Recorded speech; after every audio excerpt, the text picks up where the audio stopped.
Brandon, the Ole Miss soccer team's off to a red hot start here in 2021. So I'm excited that we're getting joined by Matt Mott and Rob Thompson, head coach and associate head coach for the Rebels. Coach Mott, actually a co-host of his own podcast with SMU head coach Chris Petrucelli. Coach, any advice to a novice podcaster? Brandon's got his own. For all I know, Rob could have his own podcast. Do you have any advice for this upstart of a podcast project? Yeah, have good guests. That's number one. So you're doing that. You hit that already. Right? No, College Soccer Nation. Please download it. But no, that's really fun. I really enjoy it. We have really good banter. It's like you said, myself and Chris Petrucelli, who was a coach at Texas when I was his assistant there, and then he moved on to SMU. And Brian Lee, the coach at Rice, who was at LSU, who we became really good friends through our time in the SEC, comes on for a segment. And then we always have a guest. And we talk a lot of soccer, but we do talk a lot of nonsense, which is a lot of fun. So we have a good time with it. It's really, gotten great response. So we keep doing it and getting really good guests. We've had, Anson Dorrance on it, the one of the top soccer coaches in the country, Mark Corey, and the list goes on and on and on of all kind of the top coaches. So it's been fun and we're getting good response. So I would say have good guests. Oh, you're right. We crushed that off the jump here today. And I'm excited to get you and Rob together. And I think it kind of plays off what you just said, building relationships through the SEC. But I do want to know how you and Rob linked up, Matt. How did this all start back in 2010? Yeah. So, when I was lucky enough to get hired here at Ole Miss, Rob and I had been, friends and colleagues for a number of years. So we were both goalkeeper coaches. I was a goalkeeper coach at Auburn in Texas, and he was at Florida State and Georgia. And we worked Olympic development together as well. We really kind of got to be good buddies. And we talked about, like, if one of us became a head coach, would the other one be interested? And I think for me, I look for someone that was, as a head coach, you want your staff to kind of, for lack of better words, complete you, right? Have strengths that you don't have, and so on and so forth. And Rob, to me, was without question the best goalkeeper coach in the country now that I was a head coach. No, I'm joking about that. He really was the best goalkeeper coach in the country. And so I was really fortunate that I could convince him to come and join me. And we've built this together. This is not a head coach and associate head coach. This is two guys that have worked really hard at it together. We've had some other really good assistants. We have good assistants now, but it's definitely a two-headed monster, no question about it. Rob, is that how you remember it from your side? Yeah, I mean, I was quite happy being the second best goalkeeper coach in the country. Thanks for the promotion, Matt. Coach, one of my things that I've, in our first episode, that I've kind of brought to this is, I've been around Ole Miss for, the better part of 15 years, and I've seen all sports, working in marketing, you get a taste of everything. And one of the things that I always really liked about you from the very first meeting, I remember meeting with you, it was me and Connie Brassett way back. Yeah. Like your first or second week. And, you requested the meeting. You said, hey, I want to meet with the marketing crew. Let's talk. And so we come in and we sit down and you're like, all right, tell me what you got. And, we just kind of went through, hey, this is what we want to do. This is what we've done in the past or whatever. And I felt like during that meeting, you made a lot of comments about, like, look, I'm here to coach soccer.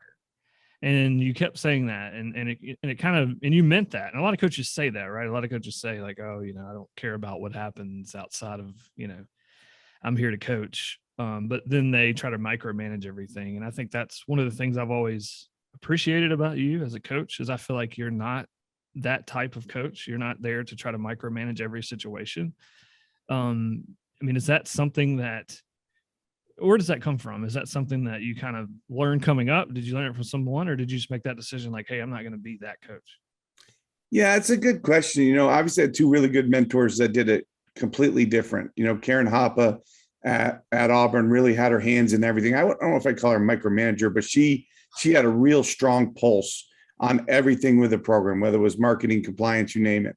Then I went to Texas and I worked with Chris Petrucelli, and he was almost opposite, right? And I kind of tried to blend them together a little bit in how I handle the, support staffs. And for me, Brandon, we're at Ole Miss, like, it's, to me, the top of the mountain. So we're going to hire good people in every different area. So to me, if you're hired on as the marketing person, my expectation is that you're going to be really good at your job. And if you're not, then certainly we're going to discuss it. But I think they hired you to do the job and expect you to do it. And certainly in those early years, I remember that vividly. I know I said, listen, I hope my wife and kids come to the game. Other than that, I don't care who's in the stands. We have to get this right on the soccer field. Right. And if we get it right on the soccer field, then the fans will come out and the fans will support it. And we've been really blessed with a fantastic support system in Rebel Nation from soccer. I think part of it is because we play in the fall and people want to be on campus in the fall because of football and the start of the school in the fall. But it's been fantastic. Our crowds have grown every year, and we're just really, really lucky. But part of that is we got to have a quality product out on the field, and that's my job. And that's what I'm most interested in for sure. But I appreciate you saying that, and I do think, I'm a type of coach that if there's something wrong, then I'm going to mention it. But if not, I'm expecting you to do your job and do it the best you can, and it'll work out. Rob, how much do you appreciate that, being kind of assistant coach, but also associate head? And how much do you kind of appreciate coach kind of letting you do your thing? I think trust is the optimum word that we're looking at here, Brandon. And I think Matt and I were fortunate to kind of spend those years working together in ODP. I got to know the way he worked. He obviously got to see the way that I worked. And I think the trust was kind of formed then, as we worked together with the different age groups. And once we got into this environment together here at Ole Miss, it wasn't like I was just coming in and getting to know him. The kind of, I guess the framework of what we were looking for and how we wanted to work together was already in place, if you like. So it was more of a case of us figuring out the players that we wanted to try and bring into the program. How do we get the best out of the players that were already here and had been in the program for several years? So to be able to have that freedom to continually work on a day-to-day basis the way I'd already been doing at Florida State and UGA was huge for me because I was familiar with it, obviously very familiar with the conference by the time I got to Ole Miss as well. And it was just a big help, I guess, to be left alone, to be able to do my job the way I like to do it.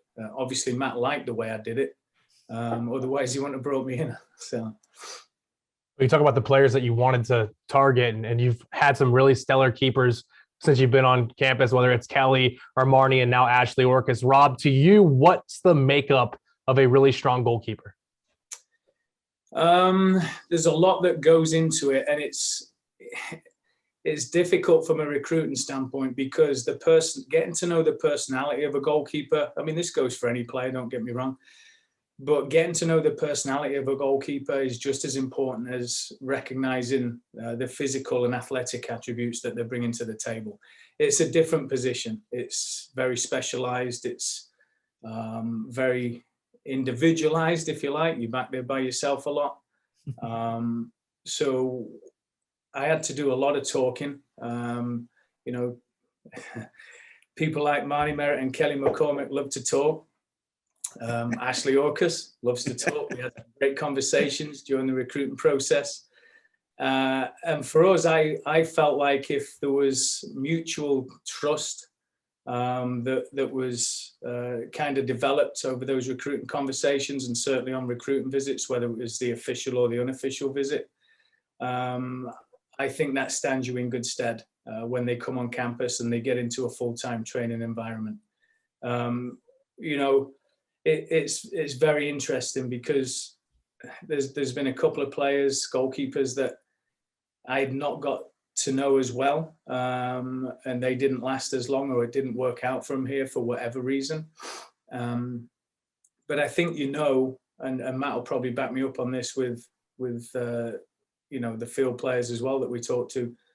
It clicks, and when that it's going to work out, you just get that feeling. So, once we get out there, whether it's pre-season, spring season for early enrollees, whatever the case may be, you kind of feel like, okay, this is really familiar. even though it could be your first week or two of training with these guys. And I do feel that that's one of the reasons that Kelly, Marnie and certainly Ashley now have had so much success. The relationship that was built during that recruitment process. Matt, it doesn't matter which keeper we've talked to in the past either. They all talk about their love for Rob, and I think you can hear it in that answer that he didn't say strong hands, he didn't say bravery, he didn't say athletic ability. He said the ones that are good are the ones that you can build trust in a relationship with. So what do you see from these keepers that come through and are building these relationships with Rob? Yeah, I think that I think Rob nailed it on the head, put it on the head. Marnie Meyer gave me maybe the best compliment that I've ever received as a coach. Is she said, "I don't know how Matt continues to find like-minded players to come in to the program." And by Matt, she means all three of us that recruit, right? Because we do. And what Rob says, like, early on, this player is a fit for Ole Miss, or this player is not a fit for Ole Miss. And I think part of that is just, this is how we do things and the way we do things. And you're going to have to work hard. And that's going to be really, really important. And your approach to your everyday training is really important. But, Rob and I, every goalkeeper that we talk to, that we recruit, we talk about, we want this to be goalkeeper you. We really do. We want to have the best goalkeepers in the country come through Ole Miss. We both value the position a ton, but I'll say this, obviously Rob talks about trust. I couldn't trust him enough with not just the goalkeepers, with our recruiting, with the defenders he works with, really our whole team. But I feel so comfortable in that. It's great because I go over to goalkeeper training for 10 minutes a day. That's it. I go over, I watch a little bit, I come over and I get a brief from Rob, once a day on how they're doing and what they're doing. And I know that they're training at a really high level and they're going to be prepared. So, I don't know who's listening to this, but if you're a goalkeeper and you want to compete at the highest level, this is the place for you, because we do want to make a goalkeeper you. And, if you look at the steps that we've made into Ashley, who, in my opinion, is the best goalkeeper in the country. The All-American status backs it up. It's a lot of that is her approach and Rob's training, without question. You talked about, Rob being so pivotal in everything that you guys do. If Matt gets ejected from a game, let's say he's, mouthing off to the officials and gets ejected, he's getting close, Brandon, let me tell you. I tried to on Sunday almost. I was so mad. I tried to. There's only a minute left, so it wouldn't have been much, but I tried to. Let's say hypothetically someone gets pulled down in the or plowed over on a cross. Yes. Okay, let's just hypothetically. What's your first move when you step into the head man's shoes? What's your first move that you're going to make?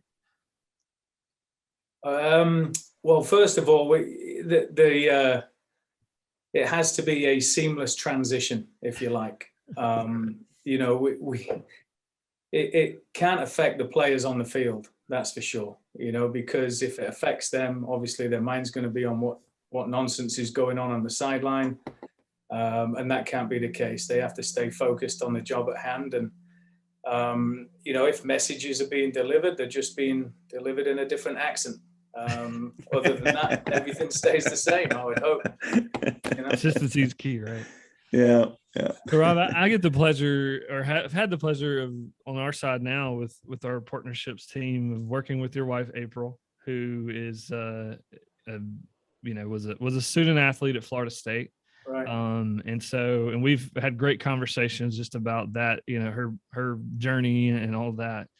Mm-hmm. Is she the best athlete in your family? Yeah, she's the best, and then Liam, our 6-year-old, is probably the second best because he never stays still. He's Liam. What a great great English name. And Michael will be mad if I don't give him a mention, because exactly. Gotta get him in there in his own right. But no, it's a fun group, very active group. Yeah. Well, it's been a fun offseason for you too, because you get to watch one of your alums, Rafa Souza, compete in the Olympics. You can't say much more than just the World Games, and Ole Miss Rebel was representing her country. And Matt, what was that like watching Rafa? What kind of communication did you have with her in the build-up, and how often do you still talk with Rafa? Yeah, it's a good question, or a good point, Seth. And I'm going to be transparent with your podcast, but in the second game when they took Marta out of the game and Marta gave Rafa her captain's armband, little tear came down the face. I was so proud for her because I mean she's been through a journey, had knee surgeries and was playing in China and doing all these things, and to get to that level, captain of a Brazilian national team, it's just unbelievable. Right? It really is. And so certainly I was pulling hard for him. She's just a winner. We Instagram, I guess is what you call, I don't know what you call that, messenger through Instagram. Certainly Tommy, she's great. She's always, hotty toddy and go Rebs. And, she's just a big time player, and, she's got some time left for sure. I mean, she's getting a little older, but on that team, she's not one of the older ones for sure. But no, I'm super happy for her and great to watch her and see her doing so well. And, I'm always cheering for Brazil. There's no question about it. Well, you're getting name dropped. Ole Miss is getting thrown into the conversation during the broadcast. Yeah. What does that do for exposure internationally? Yeah, it's pretty cool, right? It's pretty cool that they were able to do that. And she's playing really well at a really high level at an older age. There's no doubt about it. So that we love that exposure, and we love that. Between Rafa and Blindside, we're really set with our exposure for Ole Miss. I can't tell you still how often I hear about Blindside. Every time you're in an airport, somebody sees Ole Miss. Oh yeah, Run yeah. Blindside, you're like, yeah, no question about it. Well, don't sell it short. CC's having a big season with Louisville. Yeah. Channing's going to go on and hopefully do the same with Chicago after this year. You're putting stars in the league. How fun is that to follow? Oh, it's fantastic. The idea, we watch CC every chance we get. We definitely chat with her a ton. I was just chatting with her the other day as they're maybe a coaching change.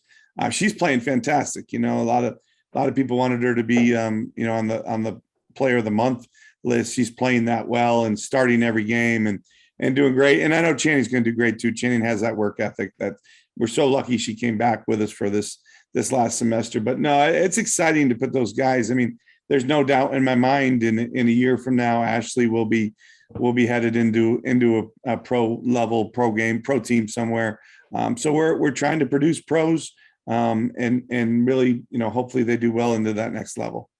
Speaking of pros, Rob has some experience in the WUSA, right? In the pro who'd you coach in New York Power? Is that right? Yeah, I was the goalkeeper coach with the New York Power there for 2 seasons. Yeah, under John Samani.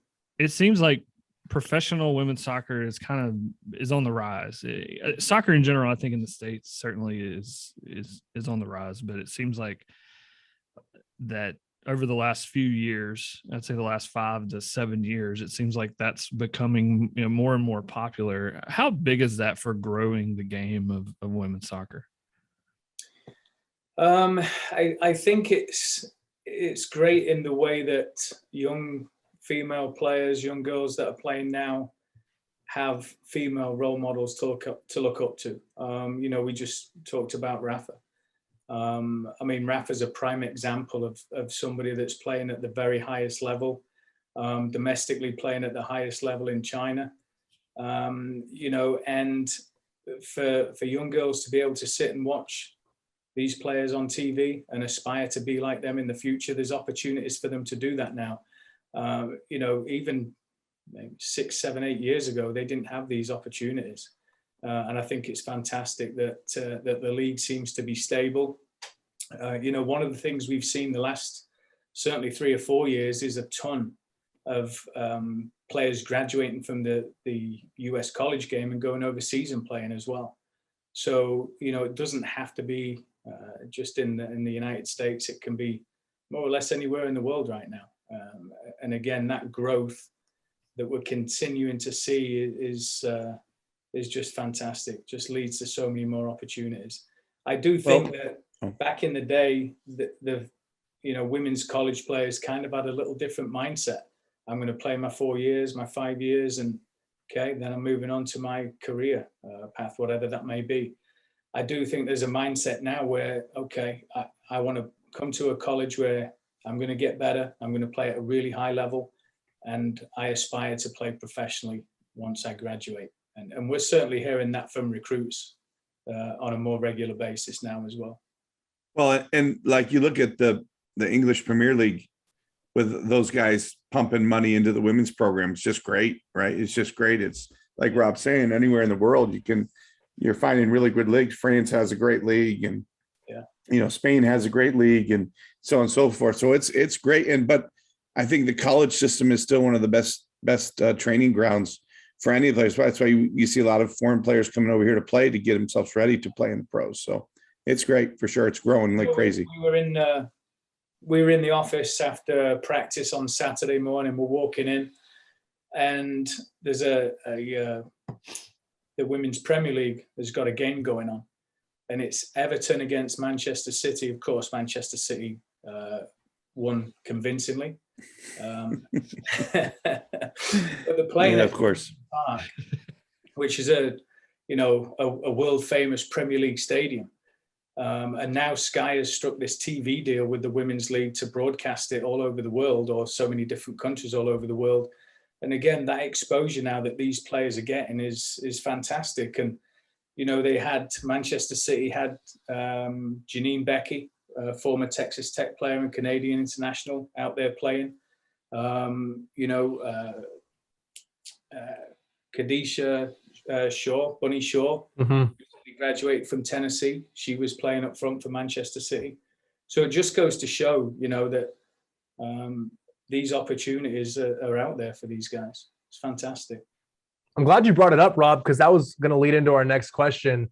I really have wanted to talk to you about this for a while. I love giving you grief about Man City. It feels like every time Tottenham has played Man City since I've come to Oxford, it's been some catastrophic ending or VAR getting in the way of the result. But I'm not from there. I didn't grow up an EPL fan. I've been around supporting 10 years now. When do I have to stop being defensive? And how much do you hate it if someone like me, some rando from the United States, is giving you, a lifelong Man City fan, grief about a loss? I've been supporting Manchester City since I'm about 5 or 6 years old, and they were one of the most unsuccessful big clubs in England for decades. So I heard it all from my brothers, cousins, kids at school, friends at school. So I have very thick skin. So it doesn't bother me one bit. And the nicest thing about it is now all this money is coming into the club, and they can basically go out and buy whoever they want. They're going to be successful for a very long time. So keep chipping away there, buddy. No, you can't take away the title either. You can't take away the title that they finally claimed last season. But Matt, how did you get on Manchester United? How did that become your squad? Well, it's funny. He doesn't give you grief, Seth, but he gives me nothing but grief. I actually, again, like you, so he gives me a hard time. But I didn't, when we grew up, there was no EPL on Saturdays and Sundays on TV, and I do give him a hard time about NBA, NFL, Major League Baseball is a really good one. He knows about 5 players all the time. But anyway, I read a book, Roy Keane's autobiography, and I just absolutely loved it. I loved him as a player, still do. And that started me down the Manchester United path. And that's the team I picked. And I take all kinds of grief because I say they're front runners, although we've hardly run anything in the last, 6 or 7 years. But anyway, that's how I'm a fan. But so it makes it fun in the office. But I will say this about Rob. He is a really good Man City fan. He's not a jerk. He doesn't get crazy. Once in a while it's here and there, but some of the European soccer fans are they're absolutely nuts. But he's not one of those, so thank God. But it's a good banter. Our other assistant there, Beebs, is an Arsenal fan, so he's on tough times right now. There's no doubt about it. Brandon, do you have a team? So I followed Man U, and here's why. There you go. So my brother, my middle brother, is a scout in the NFL he's currently with the Detroit Lions, but before that he was with the Tampa Bay Buccaneers, whose ownership group is also the ownership group for Man U. And whenever I really started following them was I can't remember what year of draft it was, but the Tampa Bay Buccaneers in the second round took a kicker named Roberto Aguayo. I don't know if you guys remember that, but in the second round of the NFL draft, they took a kicker, and I got grief over it. That's how far-reaching that was. That I got grief that my brother's team took a kicker in the second round of the NFL draft. And my brother responds, I send him like a question mark with like a, WTH or whatever, Yeah. probably a little R-rated version of Mhm. WTH. And he responds and says, the owners are Man U. They own Man U. That was his response. That's all he said. He's like, they're big kicker fans. They love a good kicker. And I was like, That's well, crazy. awesome. Let's switch it up a little bit. Yeah. Change gears. So, Coach Mott, I know you have a passion for grilling, for cooking. You and Coach Malloy had during COVID, one of our Mhm. segments or one of our digital shorts was you and him going against each other in cook-offs. Tell me how you learned about Malcolm Reed. Malcolm Reed is for those listening that don't know Malcolm Reed, he's the How to Barbecue Right guy, Killer Hogs Barbecue. Look it up. It's incredible. They're one of our partners now, just from his relationship really with Coach Mott. And he speaks very highly of you and just that he's a great person, big Ole Miss fan. How did you find him, meet him? Yeah, great story. So obviously I've become a little psychotic of the grillers. I've got 4 grills at my house now. I have a Green Egg, I have a Traeger, I have a Weber grill, but it kind of all started on our back porch. Really, Rob and I, Rob kind of taught me how to cook ribs. And I was at that point, I was grilling. I liked to grill, but I wasn't real crazy. I was a gas grill as normal as anybody, really basic. We cooked ribs a couple times. They're really good. So I kind of started dabbling a little bit more in it, a little bit more in it, a little bit more in it. And then on Father's Day, it's probably been 10 years ago now, I'll never forget, my wife bought me a Big Green Egg. And so I really got into the Big Green Egg. And I really started to, we had a good spot in the backyard to do it. So I started cooking all the time, got into doing, pork shoulders and pork butts and just everything you could grill, and just became a little bit of a passion. And for me, that backyard is my oasis of time to mentally try and shut down a little bit from soccer and all the things that go on with our program. So that's my away time, my mental escape, if you call it. So started to cook. So then when we did that thing with Malloy, I was using his rub, right? The Killer Hog rub. Yeah. And I mentioned it in that segment. And I said, this is a local Mississippi product. It's great. I love it. I recommend it, blah, blah, blah. But I'd never met him, didn't know him, nothing. Well, that week or the week later, I get this huge box in my office of Killer Hog stuff. And it's a note from Malcolm. Thanks for the shout out. And I was like, you got to be kidding me. Right. So I called him right away. And actually, Jason List, I think that worked with you guys. Right. And he reached out to him. And then Jason and I went up and met him. And since then, I've called him for advice. He's unbelievable. And he's the nicest guy. Super genuine. Yeah. So that's how it started. It started with that thing I did with Coach Malloy, the cook-off. And that was fun. We had Coach Yo as a judge. We had Coach Bianco as a judge, Coach Davis and Coach Byers.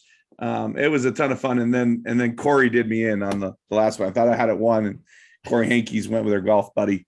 So we tied. We ended up tying, but it was a lot of fun. And but that's how it started. And Malcolm's great. If again, his products are fantastic. I got Rob onto him too, but his barbecue rub, his barbecue sauce. I mean, it's excellent stuff.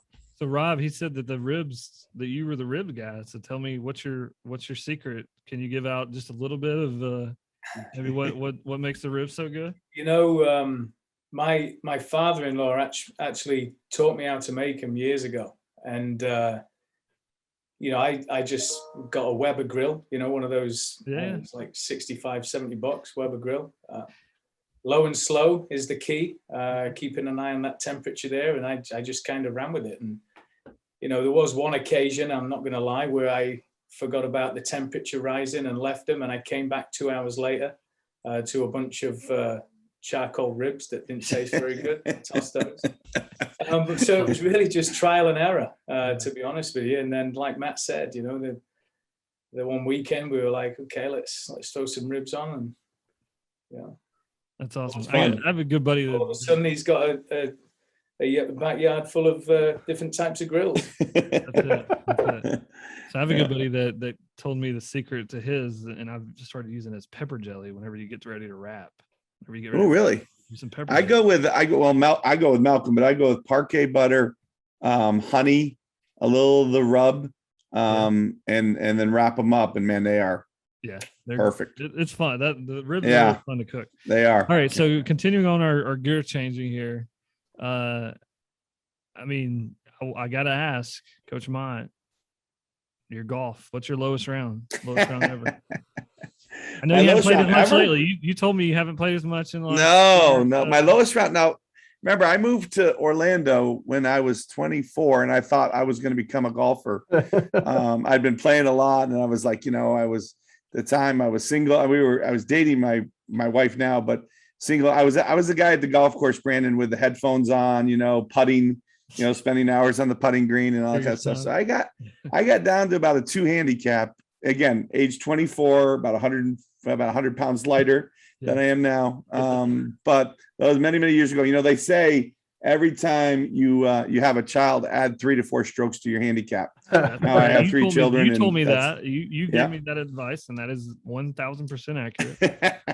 I still love to play. The best thing for me, though, seriously, is my oldest son is in it now. Dean, he's living at the country club, loves it. So that's fun getting out with him. It's kind of almost gone in cycles, right? He was the reason my game went to hell, but now I'm playing with him. So I did make a deal with him, though. I said the first time he beats me, I'll give him $1,000. He hasn't been close yet. What's So, your favorite course you've pressure. ever played? My favorite course is probably TPC down in Fort Lauderdale, Florida. It's where they're playing the Honda Classic. Play the Honda Classic in TPC. Not Sawgrass. No, I actually played 9 holes at Sawgrass. We got rained out with the back nines. That was what's your dream course? If you could, if somebody just Augusta. Yeah, I've been to Augusta 3 times. For the Masters. It is. I remember the first time I went was during my anniversary. It was like, I don't know, my 10th year anniversary or something. And I told my wife, this is once in a lifetime. I'll never get to go back. It's impossible to go. And now I've been 3 times. So she's like, you've had 3 once in a lifetimes. My anniversry is Masters weekend as well, so I'm still working on that one. So I'll get some advice on that. Rob, you swing the sticks? You're a golfer, right? Don't you get out there a little bit? No, I'm about as far from a golfer as you can get. Yeah, he won't even wear khaki shorts, Brandon, let alone play golf.